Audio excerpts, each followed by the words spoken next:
Good morning friends, నమస్తే, ఆదాభాష. Welcome to morning news. R1 group media సమర్పించేటువంటి morning న్యూస్కి మీ అందరికీ స్వాగతం తెలియస్తున్నా. నేను బిక్కోటికి రాము. ఇక ఈరోజు దినపత్రికల వార్తలు అయితే దబాయించి ఉన్నాయి. ప్రధానంగా నిన్న కాంగ్రెస్ పార్టీ కరీంనగర్ సీటుకి సంబంధించి ఒక సంచలనమైనటువంటి నిర్ణయంగా చెప్పుకోవాలా, లేదంటే ఎట్లా చెప్పాలన్నా తెలియదు. మొత్తం మీద అయితే గత కొంతకాలంగా నానబెట్టుకుంటూ వచ్చినటువంటి ఆ కరీంనగర్ సీటుకు సంబంధించి, కరీంనగర్ ఒకటే కాదు, కరీంనగర్తో పాటు ఖమ్మము, ఇంకొక నియోజకవర్గం, 3 నియోజకవర్గాలలో సో కాంగ్రెస్ పార్టీ అభ్యర్థులను ఇంకా ప్రకటించలేదు. నిన్న ఒక కీలకమైనటువంటి పరిణామం అయితే చోటు చేసుకుంది. గత కొంతకాలంగా దాదాపుగా కేసీఆర్ పైన పెద్ద పోరాటం చేసినటువంటి తీన్మార్ మల్లన్న కాంగ్రెస్ పార్టీలో చేరిన తర్వాత కాంగ్రెస్ పార్టీని ఆకాశానికి ఎత్తుతున్నాడు, ఏం అనుమానం అట్లా అయితే తీన్మార్ మల్లన్నకు గ్రాడ్యుయేషన్ ఎమ్మెల్సీ క్యాండిడేట్గా పనిచేసుకోమని చెప్పిన ఆయన స్వయంగా చెప్పిండు. ఆ తర్వాత కరీంనగర్ సీటు మల్లన్నకి ఇస్తారు అనే వార్త సోషల్ మీడియాలో పెద్ద ఎత్తున వైరల్ అయింది, చర్చ నడిచింది. తీరా చూస్తే మల్లన్నకు కాంగ్రెస్ పార్టీ గట్టి షాక్ ఇచ్చిందనే చర్చ ఈరోజు జరుగుతూ ఉంది. ఎందుకు ఏంటి అనేది మనం దినపత్రికల్లోకి వెళ్ళిన తర్వాత చూద్దాం. సో ఇక మళ్ళొక్కసారి నరేంద్ర మోడీ రాజస్థాన్లో కీలకమైనటువంటి వ్యాఖ్యలు చేసిండు. ఇక రేవంత్ రెడ్డి దానికి కౌంటర్ ఇచ్చే ప్రయత్నం చేసిండు. కాంగ్రెస్ పార్టీ ఇండియా కూటమి అధికారంలోకి వస్తాని కాంగ్రెస్ పార్టీ ఇండియా కూటమికి సంబంధించిన వాళ్ళు చెప్తా ఉంటే, కాంగ్రెస్ పార్టీ అధికారంలోకి వస్తేనంటే ప్రజల ఆస్తులు బంగారము అమ్మేస్తుందని చెప్పేసి ప్రధాని నరేంద్ర మోడీ చేసినటువంటి వ్యాఖ్యలకు సంబంధించి చాలా కీలక పరిణామం అని చెప్పుకోవచ్చు.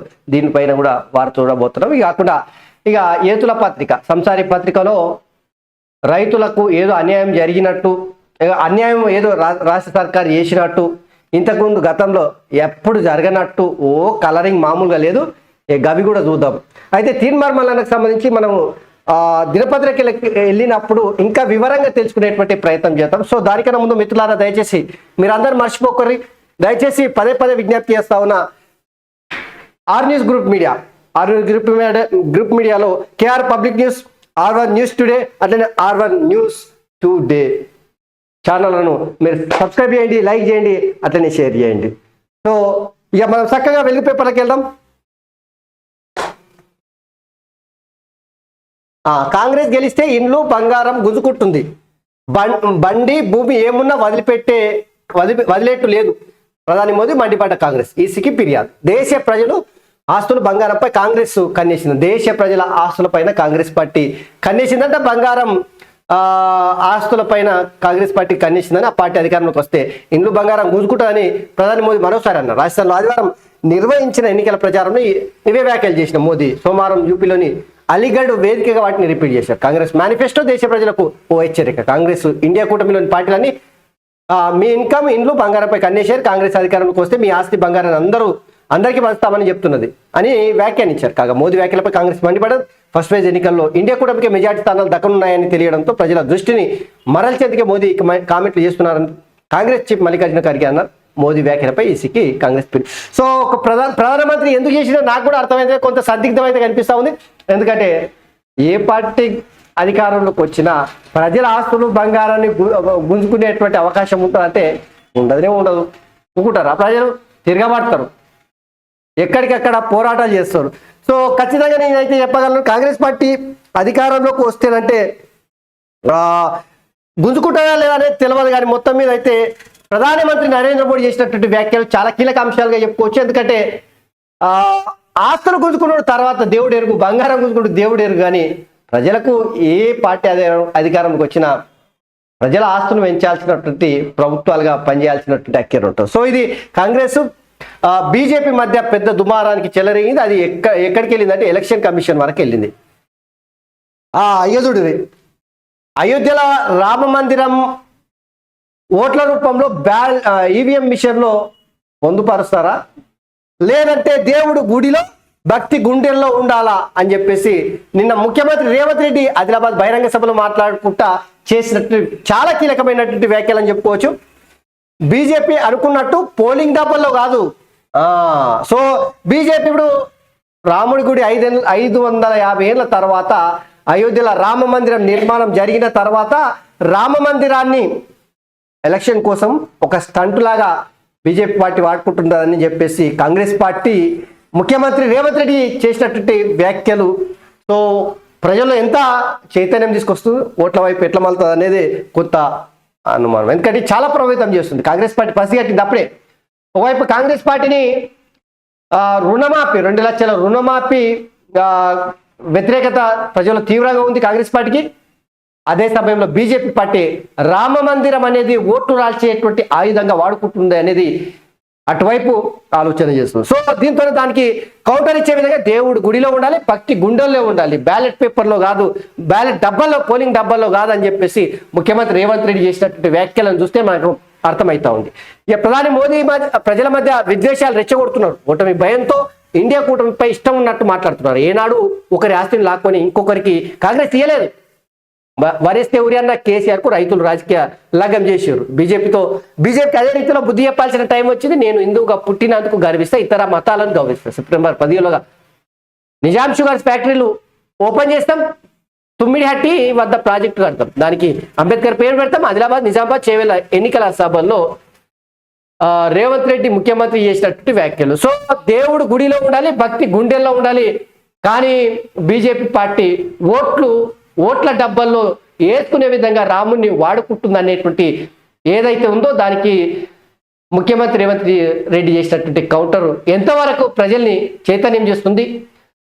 రాముడి గుడి, రాముడు అయోధ్యలో వెలిసిన తర్వాత, బాలరాముడు వెలిసిన తర్వాత ఆ ప్రభావం దేశ రాజకీయాలలో కనిపిస్తుందా లేదా అనేది ఇప్పటికిప్పుడు చెప్పలేము. డెఫినెట్గా కాంగ్రెస్ పార్టీకి అయితే అది నష్టం చేకూరుతుంది అనడంలో ఏ మాత్రం అనుమానం లేదు.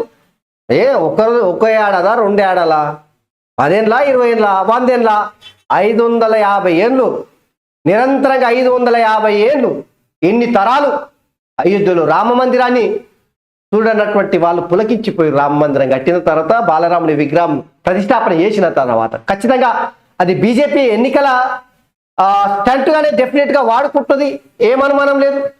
కానీ కాంగ్రెస్ పార్టీ దాన్ని ఎంతవరకు తిప్పికొడుతుంది అనేది ఇక్కడ క్వశ్చన్. సో ఇది రేవంత్ రెడ్డి ప్రయత్నం చేసిండు కొంతవరకు. అయితే ఇది ఇట్లుంటే హైదరాబాద్ చుట్టూ రియల్ జోరు. 4 నెలలుగా ప్లాట్లు ఇండ్ల అమ్మకాలలో ఫ్లాట్లు ఇండ్ల అమ్మకాలలో దూకుడు. గ్రేటర్ హైదరాబాద్ అభివృద్ధిపై రాష్ట్ర సర్కార్ స్పెషల్ ఫోకస్. ORR, RRR నడుమ ఇండస్ట్రియల్ ఎకనామిక్ కారిడార్ల ఏర్పాటు రోడ్ మ్యాప్, మెట్రో విస్తరణ, ఎలివేటెడ్ కారిడార్లు, మూసి ప్రక్షాళన పనులతో పాజిటివ్ వేవ్స్. డిసెంబర్ నుంచి దూసుకెళ్తున్న రియల్ ఎస్టేట్. ఫిబ్రవరిలో 920 కోట్ల రికార్డు ఆదాయం. అనారక్ నైట్ ఫ్రాంక్ రిపోర్టులో సిటీ రేట్ ఆఫ్ అత్యంత వేగంగా అభివృద్ధి చెందుతున్న సిటీలో నగరానికి 4వ స్థానం అయితే. సో రియల్ అయితే పట్టణంలో చుట్టుముట్ట దబాయి నడుస్తుందంట. ఫ్లాట్లు అంటే కట్టినీళ్ళు, కట్టుకోవడానికి జాగలు, ఇక అట్లనే ఇండ్ల అమ్మకాలు. సో ఇవన్నీ కూడా విపరీతంగా రియల్ ఎస్టేట్ దందా నడుస్తుందట పట్నంలో. కానీ ఎలక్షన్ టైంలో ఇప్పుడైతే దందా ఏమంతా కనిపిస్తలేదు.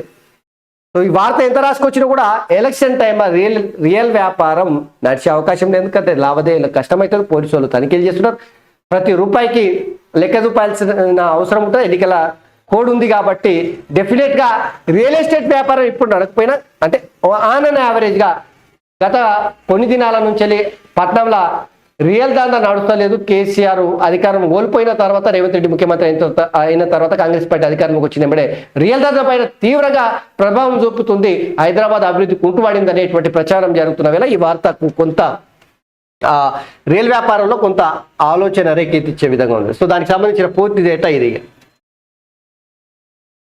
ఇక రేపటి నుంచి స్కూళ్ళకి సమ్మర్ హాలిడేస్. ఇవాళ parents meeting, June 12 school reopen అంట.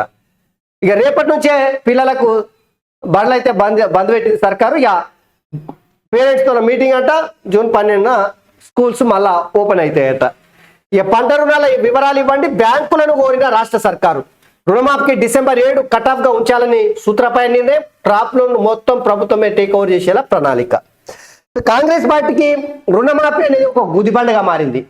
పార్లమెంట్ ఎన్నికల్లో డెఫినెట్గా ఈ ప్రభావము రైతుల నుంచి తీవ్రమైనటువంటి వ్యతిరేకత వస్తున్నటువంటి సందర్భంగా కాంగ్రెస్ పార్టీ డెఫినెట్గా రుణమాఫీకి సంబంధించి ప్రజల్లో కొంత అవగాహన కల్పించి ఆ వ్యతిరేకత నుంచి బయటికి తీసుకొచ్చే ప్రయత్నం చేస్తున్నారు. అందులో భాగంగానే మొన్న భువనగిరిలో కార్నర్ మీటింగ్లో ముఖ్యమంత్రి రేవంత్ రెడ్డి యాదాద్రి లక్ష్మీ నరసింహస్వామి మీద ఆన వేసి చెప్తా ఉన్నా, ఆయన సాక్ష్యంగా చెప్తా ఉన్నా 15 ఆగస్టు వల్ల రుణమాఫీ చేస్తామని చెప్పేసి తేటా తెల్లం చేసిండు. మళ్ళొక్కపారి ఈ పంట రుణాల వివరాలు ఇవ్వండి బ్యాంకులను కోరిన రాష్ట్ర సర్కార్ అని చెప్పేసి ఈ వార్త రుణమాఫీకి డిసెంబర్ 7న కటాఫ్గా ఉంచాలని సూత్రప్రాయ నిర్ణయం చేసిరట.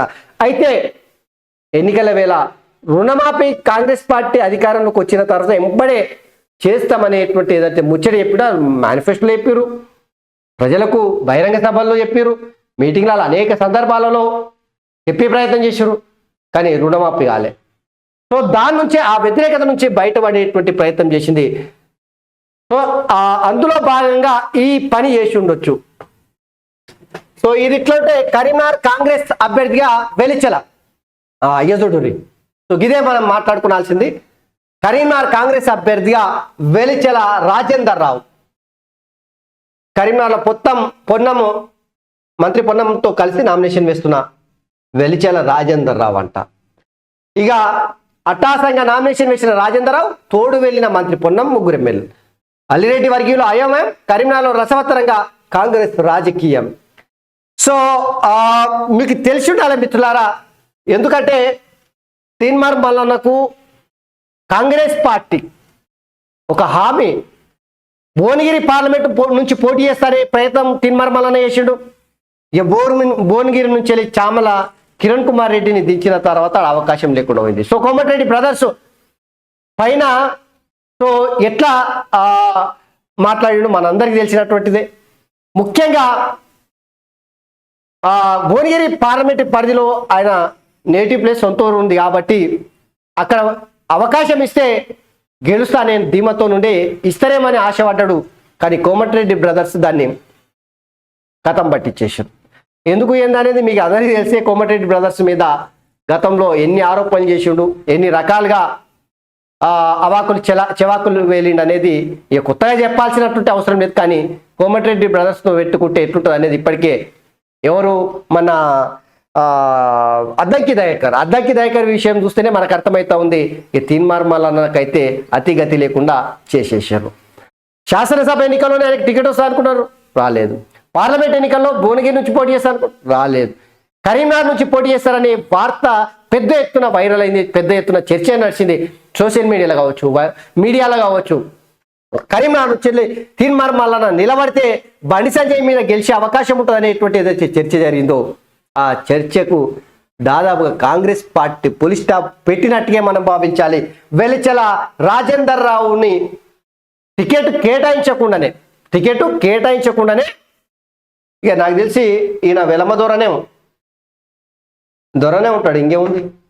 సో కాంగ్రెస్ పార్టీ కూడా కొంత అన్యాయం అయితే చేస్తూ ఉంది.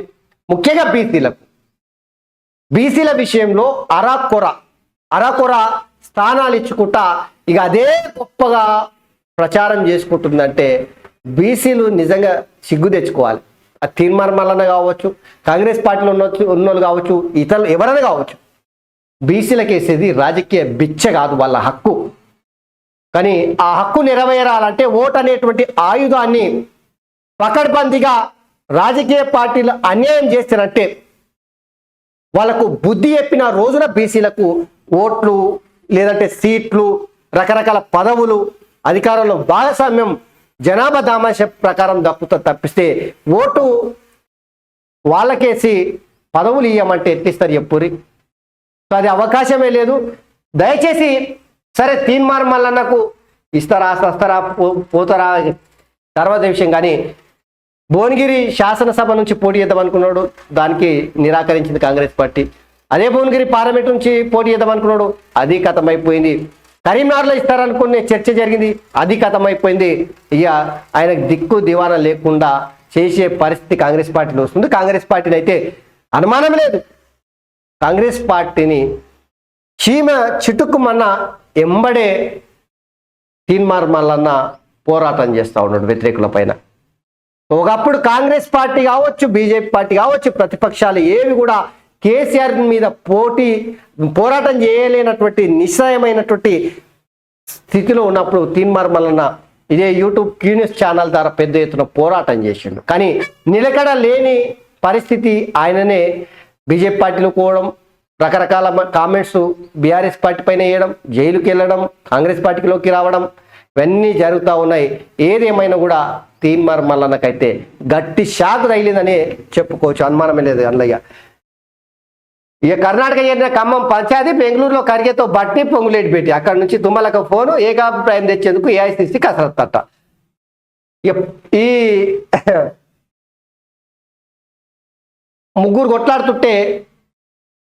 ఇద్దరు కొట్లాడుతుంటే మూడో వాడు లబ్ధి పొందుతుంటారు అప్పుడప్పుడు. వీళ్ళిద్దరి మధ్యలో పంచాయతీ ఉంది. వీళ్ళిద్దరి మధ్యలో పంచాయతీ ఇంకా మూడో వ్యక్తికి లాభం చేకూర్చే అవకాశం ఉంటుందనే చర్చ నడుస్తుంది. వీళ్ళు కాకుండా మరి వేరే వారికి ఇస్తేనంటే కమ్మ సామాజిక వర్గానికి ఇస్తే వీళ్ళు సర్దుమంతా లేదు. సో ఖమ్మం పంచాయతీ అయితే ముదిరింది. నామినేషన్ ప్రక్రియ గడువు దగ్గరికి వస్తూ ఉంది, అయినా కూడా పంచాయతీ మూస్తలేదు. ఇక 15 ఆగస్టులోపు రుణమాఫీ ఏకుట్టే రాజీనామా చేస్తావా? సీఎం రేవంత్ కు హరీష్ రావు సవాలు. కాంగ్రెస్ గ్యారంటీలే ఆ పార్టీకి భస్మాసుర హస్తమవుతాయి. ఓట్ల కోసం రుణమాఫీ పేరిట నాటకాలు ఆడుతున్నాడు రేవంత్ రెడ్డి. నోటుకు వచ్చినట్టు మాట్లాడుతున్నాడు. ఇప్పటికైనా సీఎం హోదాకు తగ్గట్టు మాట్లాడితే మంచిదని వ్యాఖ్య. ఫస్ట్ మీ మామతో మాట్లాడాలి. ఇది లోపలి ఇట్లా కూర్చొని హరీష్ రావు మీకు సలహా ఇస్తా, లోపలి ఇంట్లో కూర్చోపోయి ఆ ఫామ్ హౌస్లో ఉంటాడా లేదంటే ఆయన ఇంట్లో ఉంటాడా ఏంటో పోయి లోపలి ఇంట్లో కూర్చొని జర సార్కు బుద్ధి చెప్పురి. అడ్డం పెట్టి ఎట్లా పడితే అట్లా మాట్లాడకు మామ, నువ్వు చేసిన తప్పు వలని ఈరోజు అధికారం కోల్పోయినావు. గా తప్పులు మళ్ళీ ఏకు ముఖ్యమంత్రి అని చెప్పేసి అనుకోకు. నువ్వు ముఖ్యమంత్రి కాదు, ప్రతిపక్ష నేతవు. ప్రజలు కూడా పెద్ద ఆదరణ లేదు. మన నీ బిడ్డని తీసుకొని జైలు వేసారు. మన పరిస్థితి గుట్టు అగమ్మ గోచరం ఉంది. ఫోన్ ట్యాపింగ్లో పట్టుకుంటారో లేదంటే కాళేశ్వరంలో జరిగిన అవినీతిలో పట్టుకుంటారో తెలియదు. జర చూసి ఎన్నికల ముందర చూసి మాట్లాడు అని చెప్పేసి లోపలి ఇంట్లో కూర్చోబెట్టి చెప్పాలి రేవంత్ రెడ్డి గారికి కాదు. రేవంత్ రెడ్డికి లేదంటే తెలంగాణలో ఉన్నటువంటి రాజకీయ పార్టీలకు నాయకులకు మీరు నేర్పిన భాషనే ఎవరో ఆకాశం నుంచి వచ్చి నేర్పలే. మీరు నేర్పిన భాషనే తెలంగాణ సమాజం వంట పట్టించుకున్నది. ఇప్పుడు ఇక 15 ఆగస్టు లోపు రాజీనామా చేయకుంటే రుణమాఫీ చేయకుంటే రాజీనామా చేస్తావా? చూద్దాం ఈ సవాల్ ఎక్కడి వరకు తీసుకుంటారు కాంగ్రెస్ పార్టీలో అనేది. సో ఇక ఇది ఇట్టుంటే కవిత నిజాలు చెప్తలేదు, ఆమెకు బెయిల్ ఇస్తే సాక్షులను ప్రభావితం చేస్తారు. కోర్టు దృష్టికి తీసుకొచ్చిన సిబిఐ తీర్పు మే 2 వరకు రిజర్వ్. ఇక ఈడీ కేసులో కొనసాగుతున్న వాదనలు కవితను టెర్రరిస్ట్ గా ట్రీట్ చేస్తున్నారన్న ఆమె తరపు అడ్వకేట్ కావాలని ఫోన్లను ఆమె ఫార్మాట్ చేశారని ఈడీ. అక్క ఎంత పనే కాక అన్ని చూడు. ఇప్పుడు తన సమయం రానప్పుడు, తన గడియ లేనప్పుడు ఒక నానుడు ఉంటుంది, ఒక సామెత ఉంటుంది. కట్టే పామై గడిచే అవకాశం ఉంటుంది తనదైన సమయం లేనప్పుడు. తన సమయం ఉన్నప్పుడు పానం మీదకి వచ్చినప్పుడు గడ్డిపోస కూడా పానాన్ని కాపాడుతుంది అంటారు. సో ఇది నిజంగా అతికినట్టు అతుకుతుంది అక్కకి. ఎందుకంటే కవితక్కకు బెయిల్ వస్తలేదు. ఇక బెయిల్ ఇస్తే సాక్షులను ప్రభావితం చేస్తారని చెప్పేసి కోర్టుకు సిబిఐ చెప్తేనంటే తీర్పు మే 2వ తారీఖు రిజర్వ్ చేశారు. అప్పటి వరకు అయితే అక్క జైల్లోనే ఉండాల్సిందే.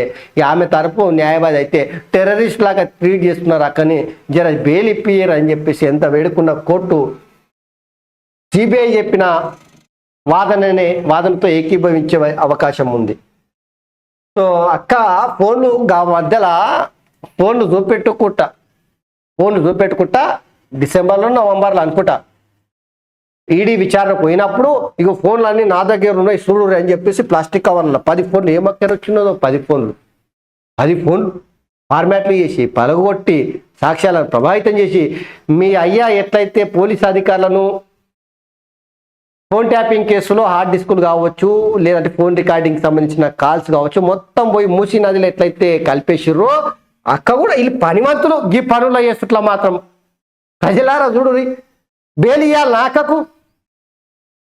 ఇవ్వాలనా? ఇస్తే సాక్షులను ప్రభావితం చేయదా అని సిబిఐ కోర్టు చెప్తా ఉంది, సాక్షులను ప్రభావితం చేస్తాను. సో ఏదేమైనా కూడా గట్టి షాక్ వీళ్ళకు అయితే చేరుకునే పరిస్థితి లేదు ఇప్పట్లో. ఇక హైదరాబాద్లో లగ్జరీలకు ఫుల్ గిరాకు ఉందనేటువంటి వార్త కూడా చూడొచ్చు. ఇక అమెరికా జనాభాలో మనోళ్ళు 28 లక్షలు, అమెరికాలో భారతీయులు 28 లక్షలు ఉన్నారట. చూడండి, అమెరికాలో మనోళ్ళ సంఖ్య పెరుగుతుంది. అమెరికా జనాభాలో 28,31,330 మంది ఇండియన్ అమెరికన్లు ఉన్నారని 2023 గణాంకాలు వెల్లడించాయి. 1,66,00,000 మందితో మొదటి స్థానంలో మెక్సికన్లు ఉన్నారట.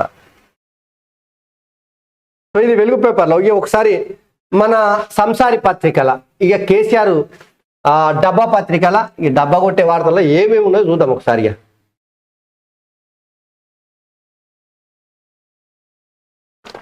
ఇక చూడు, నేడు KCR big debate TV9 live షోలో నన్నగా అనిపించిండా, ప్రెస్ మీట్లల్లో తప్పిస్తే ఇంకెక్కడ కనిపి TV9 లైవ్ షో సొంత డబ్బా కొట్టుకోనికే సొంత ఛానల్ రవిప్రకాష్ని అమాంతం పండబెట్టి గుంజుకున్నారు ఛానల్ని. ఇవి గా ఛానల్ పోయి ABN డిబేట్లో పాల్గొను రాధాకృష్ణతో, లేదంటే V6లో పాల్గొను, లేదంటే ఇంకో ఛానల్లో పాల్గొను. కానీ సొంత డబ్బా కొట్టుకోవడానికి ఈరోజు TV9 డిబేట్లో కేసీఆర్ ఉంటాడట. చూడుర్రి, బాంచన్ కాల్మొక్త వడ్లు కొనుర్రి సారు. జనగామ మార్కెట్ 10 రోజుల ధాన్యం కొనుగోళ్లు నిలిచిపోవడంతో అక్కడ అమాలీలు, దడువాయిలు, చాట, చీపురు కార్మికుల పరిస్థితి దయనీయంగా మారింది. ప్రభుత్వం రైతుల నుంచి వడ్లు కొనాలని కోరుతూ సోమవారం వారంతా ఆందోళన దిగారు. ఈ సందర్భంగా అనురాధ అనేటువంటి కూలి రైతుల దగ్గర వడ్లు కొనండి సారు, బాంచన్ కాల్ముక్తని పోలీసుల కాళ్ళు పట్టుకొని ప్రాధాయపడడం అందరినీ కలిసి వేసిందంటారు. ఇక ట్రాక్టర్ లోడుకు 35 కిలోల బాధుడు, కూలీల ఖర్చుకు ఒక్కో బస్తపై 10 చెక్కిస్తే 100కి 2 చొప్పున కమిషన్. జనగామ జిల్లాలో మిల్లర్ల మాయాజాలం అంటే చూడుర్రి. ఆ మిల్లర్లను పెంచి పోషించింది కేసీఆర్ అధికారంలో ఉన్నప్పుడు ఇంకా ఘోరమైన పరిస్థితి రైతులు ఎదుర్కొన్నారు. ఇప్పుడు కాదు, ఇంకా ఘోరమైనటువంటి పరిస్థితి. ఇక ఆగస్టు 15న రుణమాఫీ ఏకపోతే రాజీనామా చేస్తావా? సీఎం రేవంత్ రెడ్డికి హరీష్ రావు సవాలు. 39,000 కోట్లు ఏకకాలంలో రద్దయ్యేనా? డిసెంబర్ 9 రుణమాఫీ ఎందుకు చేయలే? హామీల పేరుతో రైతుల గుండెలపై తన్నిండ్రు, గ్యారంటీలే కాంగ్రెస్ కు భస్మాసుర హస్తం. సంగారెడ్డి మెదక్ జిల్లాలో మీడియాతో హరీష్ రావు. ఎంత నానా యాగి చేసిన బుల్లెట్ రైతుల మీద నుంచి గన్ను రైతుల మెడ మీద పెట్టి కాంగ్రెస్ పార్టీని, రేవంత్ రెడ్డిని కొడదామనే ప్రయత్నం హరీష్ రావు చేస్తున్నాడు. కానీ అది కాంగ్రెస్ పార్టీకి తగులుతుందా, లేదంటే తిరిగి ఉల్టా వీళ్ళకి తగులుతుందా అనేది చూడాల్సినటువంటి అవసరం. రుణమాఫీ విషయంలో కాంగ్రెస్ పార్టీ ఒక నమ్మకాన్ని కలిగేసేటువంటి ప్రయత్నం చేస్తున్న సందర్భంగా అదే రుణమాఫీని ఆయుధంగా వాడుకొని రైతులను రెచ్చగొట్టి కాంగ్రెస్ పార్టీని బద్నాం చేయడానికి హరీష్ రావు ప్రయత్నం చేస్తున్నాడు. అందులో భాగంగానే రేవంత్ రెడ్డిని సవాల్ చేసిండు. 15 ఆగస్టు లోపు నువ్వు రుణమాఫీ చేయకపోతే ముఖ్యమంత్రిగా రాజీనామా చేస్తావా అనేటువంటి సవాల్ చేశారు. ఈ సవాల్ని మరి ముఖ్యమంత్రి సవాల్ స్వీకరిస్తాడా లేదా అనేది చూడాల్సినటువంటి అవసరం ఉంది. ఇంకొక ముచ్చట అయితే హరీష్ రావు చెప్తున్నాడు, కాంగ్రెస్ హామీలు 6 గ్యారెంటీలే భస్మాసుర హస్తంగా మారుతాయి, కాంగ్రెస్ పార్టీని ఈ పార్లమెంట్ ఎన్నికల్లో ఓడగొడతాయి అనేటువంటి ముచ్చట కూడా చెప్పుకోవచ్చు. ఇక పోలీస్ అకాడమీలో రిటైర్డ్ రాజసం గెస్ట్ ఫ్యాకల్టీగా తిష్ట, అన్ని తామే పెత్తనం, ప్రత్యేక వస్తువులు, ఇన్నోవా కార్లు, హోంగార్డు జీతాలు, స్పెషల్ ఇంక్రిమెంట్, 14 ఏళ్ళ సర్వీస్ పొడిగింపు, తాజాగా మళ్ళీ డీజీ స్థాయి అధికారికి ఖమ్మం మంత్రి అండ. ఈ అమ్మ చూడురి, వెలమ దొరల్ని మొత్తము తీసుకొచ్చి వ్యవస్థల్లో మొత్తము ఒప్పించి తెలంగాణను శాసించినటువంటి కేసీఆర్ పత్రికలో ఈ దొంగ రాత. ఏదో ఒక అధికారిని పోలీస్ అకాడమీలో రిటైర్డ్ అధికారిని పెట్టిన ఎంబడే ఆయనకు కానీ హోంగార్డులు సేవ చేస్తున్నారట, లగ్జరీ కార్లంట. ఇక అవన్నీ చెప్పుకొచ్చి ఆరగించారు. అమ్మకి ఇంత దిమాగ్ లేని పత్రిక ఇది. అయితే వీళ్ళు చేసిన తప్పు ఓఎస్డీలుగా పోలీస్ డిపార్ట్మెంట్లో, ఇంటెలిజెన్స్ డిపార్ట్మెంట్లో, వివిధ రాజకీయ పదవుల్లో, వ్యవస్థల్లో అధికారులు, వివిధ డిపార్ట్మెంట్ల, స్థానిక సంస్థల నుంచి మొదలుకొని పార్లమెంట్ వరకు, ముఖ్యమంత్రి నుంచి మొదలుకొని సర్పంచ్ వరకు వెలమ దొరలు 10 ఏళ్ల రాజకీయం ఎట్లా చేసారో మనం చూడలేదా? రిటైర్డ్ ఆఫీసర్లతో నడిపించింది నిజం కాదా? ఇంటర్ ఫలితాలకు మంగళవారం అడ్డట ఓ అధికారి సెంటిమెంట్తో రిజల్ట్ రేపటికి వాయిదా వేసిరట. రేపు వస్తున్నాయంట ఇంటర్ పరీక్ష ఫలితాలు, రేపు వస్తున్నాయంట. 27 లేదా May 1 దోస్తు నోటిఫికేషన్ అంట. సిఈటి నెట్ స్కోర్ల నార్మలైజేషన్ స్వస్తి అంట. ఈ 4 నెలల్లోనే తెలంగాణ ఆగమైందంట. 10 ఏళ్ల తర్వాత మళ్ళీ తాగునీటి కష్టాలు కాంగ్రెస్ బీజేపీలో నమ్మితే నట్టేట మునుడే. బీఆర్ఎస్ రోడ్ షోలో నేతలు భారీగా హాజరైన జనం ఏండర్రా నాయన, భారీగా ఏడున్నారు. అతల రోడ్డు ఉంది, ఇతల లైన్ కట్టిర్రు, మహిళలను తీసుకొచ్చిండ్రు, కండవాళ్ళు వేసారు. ఇక 3వ టీఎంసీ వెనుక తెలిసి వస్తున్న కాళేశ్వరం ప్రాజెక్ట్ ప్రాధాన్యం ఇంచెప్పల్లి ఇలాంటి కుట్రలకు అదే విరుగుడు 3వ టీఎంసీని వాడుకోవడానికి వీలుగా ముందు చూపుతో కేసీఆర్ సర్కార్ డిజైన్. ముందు చూపు ఇక తెలంగాణకు ముందు చూపు ఎవరిది అంటే కేసీఆర్కు తప్ప ఇంకెవరికి లేదు. 3వ కన్ను కేసీఆర్కు మాత్రం ఉంటుంది, ఎవరికి ఉండదు. అన్ని ముందు చూపు, మామూలు ముందు చూపా. 7 లక్షల కోట్ల అప్పు, నిరుద్యోగం, కట్టిన ప్రాజెక్టుల ఆగమాగం, తెలంగాణలో గాయి గత్తర. ఇది ముందు చూపు, కేసీఆర్ యొక్క ముందు చూపు. 3 టీఎంసీల ముందు చూపు అంట. ఇక రేవంత్ రెడ్డికి పొంగులేటి చెక్కు, ఖమ్మం టికెట్ పై నెగ్గిన శ్రీనివాసరెడ్డి పంతము. ఇక బియ్యంకుడికి టికెట్ ఇప్పించడం సఫలం. రఘురామ్ రెడ్డి కోసం ఢిల్లీలో చక్రం తిప్పిన మంత్రి, అడ్డుకునే సీఎం డిప్యూటీ విఫలయత్నం. రేవంత్ భవిష్యత్తు ఇదో హెచ్చరిక. నిపుణులు ఏ నిపుణుడు చెప్పిండప్ప? ఆ టికెటే ఇంకా ప్రకటించలేదు. అప్పుడే చూడు రేవంత్ రెడ్డికి పొంగులేటి ఇద్దరి మధ్యలో పంచాయతీ పెట్టుడు, బట్టగాచి మీదేస్తుడు. ఎట్లన్నా సునకానందం వస్తుంది పత్రికల మానువే. ఇచ్చంపల్లిని అడ్డుకుంటాం, దేవాదులను కాపాడుకుంటాం. కావాలనే మామునూరు విమానాశ్రయం మూసివేత కాజిపేట కోచ్ ఫ్యాక్టరీని సాధిస్తాం. తెలంగాణ ప్రజలను కాపాడేది బీఆర్ఎస్ ఎంపీలే. గులాబీ పార్టీలోనే ఉద్యమకారుల గుర్తింపు. నాలాంటి వాళ్ళందరూ ఉదాహరణ. నమస్తే తెలంగాణ ఇంటర్వ్యూలో వరంగల్ పార్లమెంట్ బీఆర్ఎస్ అభ్యర్థి డాక్టర్ మారేపల్లి సుధీర్ కాలియా. ఎక్కువద్దు. కోమరెడ్డికే సీఎం అర్హత. రేవంత్ వ్యాఖ్యలపై సీనియర్ల మండిపాటు. ఉత్తమ్ జానారెడ్డి సంగతి ఏంటని ప్రశ్న. సీఎం మాటలతో రాష్ట్ర కాంగ్రెస్ దుమారు. ఏమి అంత బటివై వాడతాయి, ఉట్టిదే నమ్మక. ఇప్పుడు వీళ్ళ మధ్యలో, కాంగ్రెస్ పార్టీ మధ్యలో వాళ్ళ కాలాల కట్టె పెడుతుంది. ఈ దినపత్రికలు వచ్చే వార్తలు మొత్తం ఎట్లా అనిపిస్తున్నాయంటే గట్టనే అనిపిస్తుంది నాకైతే. కాలాల కట్టె పెట్టే పరిస్థితి ఉంది, అంతకు మించి ఏమీ లేదు. ఇక మోదీపై ఈసీ మౌనం అంటే ప్రధానమంత్రి విదేశపు వ్యాఖ్యలపై గప్చుప్ స్పందించి అన్ని ఎన్నికల సంఘం నిరాకరణ. నాడు ఠాక్రేపై చేయాలి, నేడు ఏమైందని విపక్షం. ఆగస్టు 15 దాకా సీఎం ఉంటాడో లేదని చెప్పేసి ఏలేటి మహేశ్వర్ రెడ్డి చెప్తాడో, రేవంత్ రెడ్డి ఎప్పుడు ఏ రంగు మారుస్తాడో. ఒక్క హామీని నమ్మించేందుకు ఇన్ని ఓట్ల, అన్ని హామీలకు రేవంత్ ఇంకెన్ని ఓట్లు ఇస్తారో. ఇక రేవంత్కు ఆగస్టు భయం పట్టుకున్నది. టచ్ చేస్తే షాక్ కొట్టేందుకు మగధీర కాదు బీజేపీ నేత మహేశ్వర్ రెడ్డి ఎద్దేవా చేసిండు. ఇక రైతు బంధుకే పైసలే, రుణమాఫీ చేస్తావా అని చెప్పేసి పొన్నాల లక్ష్మయ్య చెప్తా ఉన్నాడు. ఇక ఈసీకి ఫిర్యాదు చేసిండట. సూరత్లో దళాలు ఎన్నిక ఏకగ్రీవమైందన్న ఎలక్షన్ కమిషన్. బీజేపీ అభ్యర్థిపై ముఖేష్ ఎన్నికైనట్టు ప్రకటన. బరిలో 10 మంది, చివరిలో 8 మంది విత్డ్రా. కాంగ్రెస్ అభ్యర్థుల నామినేషన్ తిరస్కరణ. లోక్సభ సీట్ ఏకగ్రీవం 12 ఏళ్లలో తొలిసారి. ఇది మ్యాచ్ ఫిక్సింగ్ అంటూ విపక్షాల ధ్వజం. ఇది గుజరాత్ మోడల్ కోడ్ సోషల్ మీడియాలో. సో ఇది అయితే చాలా పెద్ద ఎత్తున చర్చ నడుస్తుంది దేశంలో. 12 ఏళ్ల తర్వాత ఏకగ్రీవంగా ఒక పార్లమెంట్ ఎన్నికకు సంబంధించి జరగడం, కాంగ్రెస్ పార్టీ అభ్యర్థుల మొత్తం నామినేషన్లు తిరస్కరణ కావడం, ఇండిపెండెంట్ల నామినేషన్లు ఉపసంహరించుకోవడం.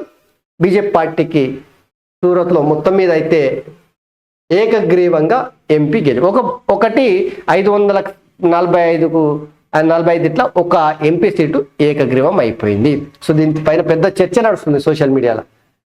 ఇక వడ్లు ఎంతైనా పండించుకోండి, బోనస్ ఇచ్చి మరి కొంటాం, ఇప్పుడు కాదు వచ్చే సీజన్ నుంచి అని చెప్పేసి ముఖ్యమంత్రి రేవంత్ రెడ్డి చెప్పినటువంటి వార్త అక్కడ రాసుకొచ్చారు. ఇక ఒకసారి దిశలో చూద్దాం. పద్మాల ప్రదానం చేసిన పద్మశ్రీలను అందించినట్టు వెంకయ్యనాయుడుకు పద్మవిభూషణ్. పారిశ్రామికవేత్త సీతారాం జిందాల్కు సైతం తెలంగాణకు చెందిన బుర్రవిన వాయిద్య కళాకారుడు దాసరి కొండప్పకు పద్మశ్రీ. యాక్షగాన కళాకారుడు గడ్డం సమ్మాయికు సైతం మొత్తం 132 మందిలో 67 మందికి రాష్ట్రపతి చేతుల మీదుగా బహుకరించారట. ఇక చింత చిగురు అదరహో రైతు బజార్లో కిలో 600 అయినా ఫుల్ డిమాండ్. చింత చిగురుకు మస్తు డిమాండ్ ఉంది. అసలు ఏడ చూసినా చింత చిగురు ముచ్చట్లే చెప్తున్నారు. మార్కెట్లోకి పోతున్నారంటే కిలోకి 600, 500, 700 నడుస్తుందంట చూడూరి. ఇక కవిత బెయిల్పై తీర్పు రిజర్వ్. ట్యాపింగ్ నిందితుల బెయిల్ పిటిషన్ల విచారణ వాయిదా. రేపు ఇంటర్మీడియట్ ఫలితాలు. రేపటి నుంచి స్కూళ్లకు సమ్మర్ హాలిడేస్. వరంగల్కు రీజనల్ ఎయిర్పోర్ట్ కేంద్రం నుంచి గ్రీన్ సిగ్నల్. ప్రైమరీ భూ సర్వేకి ఏఐ ఏఐ కసరత్తు 2019 ప్రాథమిక అధ్యయన ప్రభుత్వ నిర్ణయంపై సర్వత్. సో వరంగల్కు రీజనల్ ఎయిర్పోర్టు కేంద్ర ప్రభుత్వం ఇయ్యానికి గ్రీన్ సిగ్నల్ ఇచ్చిందట. ఎవరు ఆ ముగ్గురు? కాంగ్రెస్ పెండింగ్ స్థానాలపై సస్పెన్స్ కంటిన్యూ. కరీంనగర్లో రాజేంద్రరావు నామినేషన్, హాజరైన మంత్రి పొన్నం ప్రభాకర్ గౌడ్. ఏఐసిసి నుంచి ఓవరాల్ గా గ్రీన్ సిగ్నల్. ఖమ్మంలో రఘుమారెడ్డిపై డిస్కషన్, పరిశీలన మాండవ నాగేశ్వరరావు పేరు. హైదరాబాద్ స్థానం డిసిసి ప్రెసిడెంట్కే ఎల్లుండితో నామినేషన్ల గడువు ముగింపు. సో మొత్తం మీద అయితే కాంగ్రెస్ పార్టీకి సంబంధించిన 3 ఎంపీ స్థానాల అభ్యర్థుల కసరత్తు తీవ్రంగా చేస్తున్నారట. ఈ ఎల్లుండితోనే నామినేషన్ల ప్రక్రియ ముగియబోతోందంట. ఇప్పటికే కరీంనగర్ సంబంధించి రాజేశ్వరరావు నామినేషన్, దానికి 3 ఎమ్మెల్యేలతో పాటు మంత్రి హాజరు కావడం కాంగ్రెస్ పార్టీ వర్గాల్లో రాష్ట్ర రాజకీయాల్లో చర్చ నడిచింది. అదే ఇక మోడీకి బీఆర్ఎస్ తాకట్టు. కేసీఆర్ బిడ్డ బెయిల్ కోసం అందుకే పలు చోట్ల డమ్మి అభ్యర్థులు. కేసీఆర్ మోడీ తోడు దొంగలు. సెప్టెంబర్ 17 లోపు బోధన్ షుగర్ ఫ్యాక్టరీని తెరిపిస్తాం. నిజామాబాద్ కు పసుపు బోర్డు తీసుకొచ్చే బాధ్యత నాది. కేంద్ర వ్యవసాయ మంత్రిగా జీవన్రెడ్డికి బాధ్యతలు అప్పగిస్తాం. ఎంతైనా వరి పండించుకోండి, 500 బోనస్ ఇచ్చుకుంటాం, ప్రాణిత చేవల కట్టి తీరుతాం. జనజాతర సభలో సీఎం రేవంత్ రెడ్డి చేసిండు. సో రేవంత్ రెడ్డి చేసినట్టు వ్యాఖ్యలు మోడీకి బీఆర్ఎస్ తాకట్టు. ఒకవేళ గట్లని తప్పిదారి పార్లమెంట్ ఎన్నికల ముందు అంటే 13 తారీఖు వచ్చే నెల మేల జరుగుతున్నాయి. దానికన్నా ముందు ప్రచారంలో కనుక ఒక ఆయుధం దొరికే అవకాశం ఉంది కాంగ్రెస్ పార్టీకి. ఒకవేళ గట్టనే తప్పిదారి మే 2వ తారీఖు తీర్పు రిజర్వ్ చేసిన ఏది మన ఢిల్లీ లిక్కర్ స్కామ్ అయితే కనుక ఆ రోజు కోర్టు బెయిల్ ఇస్తే కనుక కాంగ్రెస్ పార్టీకి ఆయుధం దొరికినట్టే. ఆ రోజు కనుక బెయిల్ వస్తేనంటే కథం, మోడీకి బీఆర్ఎస్ పార్టీని తాకట్టు పెట్టారు, అందుకే బెయిల్ వచ్చిందని ఇక గట్టి నడుచుకునే అవకాశం ఉంది.